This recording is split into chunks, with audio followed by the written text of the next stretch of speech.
ça marche toujours.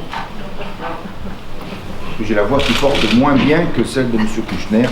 Donc, Madame la secrétaire générale de l'Organisation internationale de la francophonie, chère Michael Jean, Monsieur le président Diagne, Monsieur le secrétaire général Kouchner, M. Zer, professeur allemand, Mesdames et Messieurs, Excellences, Mesdames et Messieurs, chers amis, soyez les bienvenus en principauté pour ces 2 jours de débat sur le thème des médias et de l'environnement en Méditerranée. Je suis particulièrement heureux que vous ayez choisi la principauté pour aborder ce sujet, car il est au cœur, comme vous le savez, de nos préoccupations. Cela fait en effet plus de 100 ans que Monaco, sous l'impulsion d'abord de mon trisaïeul, le prince Albert Ier, a placé l'environnement et la nature au cœur de ses priorités.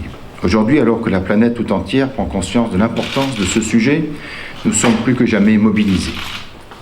La mer Méditerranée, comme vous le voyez ici, est pour nous plus qu'un horizon. Elle est une réalité quotidienne, une préoccupation permanente, une exigence de chaque instant, par sa beauté, mais aussi sa fragilité. Elle incarne à la fois l'urgence et l'importance d'une nature préservée. Une nature dont nous avons conscience d'être profondément dépendants. Nous connaissons malheureusement les dangers qui planent sur cette mer, comme sur toute notre planète.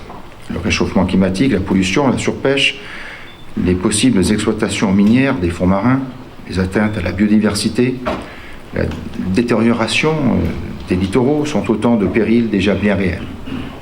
Ils sont le résultat d'une attitude à court terme des hommes qui ont du mal à se projeter au-delà de leur confort quotidien et de leurs habitudes de vie. C'est pourquoi agir contre ces périls demande non seulement du temps, non seulement de la volonté, non seulement des moyens, mais surtout des énergies. Des énergies mises en commun au service d'une même cause, celle d'un changement en profondeur de notre rapport à la nature et plus largement de notre mode de développement. Un changement qui, comme nous l'a récemment rappelé la COP21, ne sera pas aisé à accomplir et suscitera des résistances. Un tel bouleversement ne s'accomplit pas par le seul pouvoir de quelques décisions, aussi pertinentes soient-elles. Pour susciter une telle remise en cause, pour la rendre possible et pour la mettre en œuvre, il faut conjuguer, je crois, 3 exigences. Tout d'abord, la vérité, issue souvent du travail des scientifiques. J'ai plaisir à rappeler que mon trisaïeul a créé il y a plus d'un siècle la Commission internationale pour l'exploration scientifique de la mer Méditerranée, qui fut l'une des premières institutions internationales régionales. Il y a ensuite la volonté, celle des sociétés, des peuples, des entreprises, des dirigeants, de toutes les forces vives désireuses d'accomplir ce changement. Il y a enfin l'efficacité des décisions politiques qui donnent un cadre à ce changement, qui lui permettent de se déployer. Or, pour passer d'un niveau à l'autre, pour que la vérité des scientifiques irrigue la volonté des peuples, pour qu'elle motive l'efficacité des gouvernants, le travail des médias est essentiel. Il s'agit d'un travail d'information, d'investigation, de sensibilisation et de mobilisation qui permettra de toucher le plus grand nombre. Comme disait le commandant Cousteau, qui fut, comme vous le savez, le directeur le plus emblématique du musée océanographique de Monaco, les gens protègent et respectent ce qu'ils aiment, et pour leur faire aimer la mer, il faut les émerveiller autant que les informer. C'est pourquoi la cause de l'environnement en Méditerranée comme ailleurs a besoin des médias, besoin de vous. Je suis donc particulièrement heureux que vous ayez pris l'initiative de cette rencontre, de ce symposium, en choisissant de le tenir ici à Monaco. La principauté est consciente de l'importance de votre travail.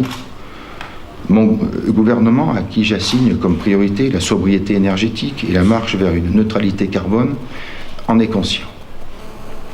Ma fondation, qui en 10 ans a participé à plus de 350 projets dédiés à la préservation de l'environnement, dont une partie significative pour les océans et notamment pour la Méditerranée, qui est une des zones d'action prioritaires. Nous sommes déterminés à tout faire pour favoriser cette mobilisation et nous savons ce qu'elle doit et je suis sûr ce qu'elle devra à l'avenir au travail des médias. Je tenais donc à vous adresser aujourd'hui ce message de bienvenue et d'encouragement.